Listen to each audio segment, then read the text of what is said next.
এবার নবীজির কি চমৎকার আদর্শ তা খেয়াল করবেন। আব্বাজান, যারা আব্বাজান আছেন আপনাদের পায়ে হাত রাখলাম।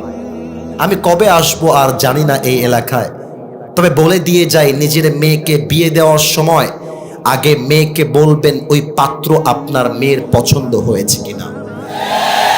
অনেক মেয়ে আছে আজকাল টাকা পাইলে, সরকারি চাকরি পাইলে বুইরা টাকলা ভুড়িওয়ালার সাথে বিয়ের পিড়িতে বসে যায় যুবক।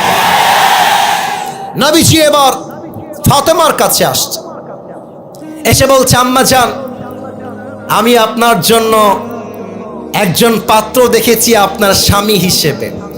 ফাতেমা চুপচাপ বসে আছে, বিয়ের প্রস্তাব তো মেয়েরা একটু লজ্জা বেশি পায়। তো এবার নবীজি বলছে, ফাতেমা তুমি কি বিয়েতে রাজি আছো মা? ফাতেমা বলছে, আব্বাজান পাত্রের নাম কি আগে তাই বলেন। এবার নবীজি বলছে, পাত্রের নাম হচ্ছে ইসমুহু আলী, ওর নাম হচ্ছে আলী। অবাক করা বিষয় হচ্ছে প্রস্তাব আসার আগে থেকেই আলী যেমন ফাতেমাকে পছন্দ করে, ফাতেমাও তেমন আলীকে মন থেকে পছন্দ করে। সুবহানাল্লাহ পড়বেন না আপনারা? এই ফাতেমা তুমি কি রাজি নাকি রাজি না? চুপচাপ ফাতেমা বসে আছে। নবীজি একটু খেয়াল করে দেখছে ফাতেমা মুচকি মুচকি হাসতেছে।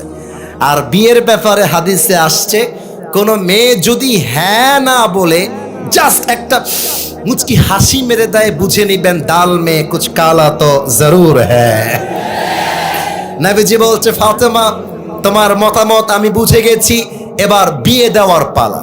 এবার নবীজি বললেন, আমার ফাতেমার সঙ্গে আলীর বিয়ে হবে, এটা আমি নবীর সিদ্ধান্ত নয়, এটা আমার আল্লাহর সিদ্ধান্ত।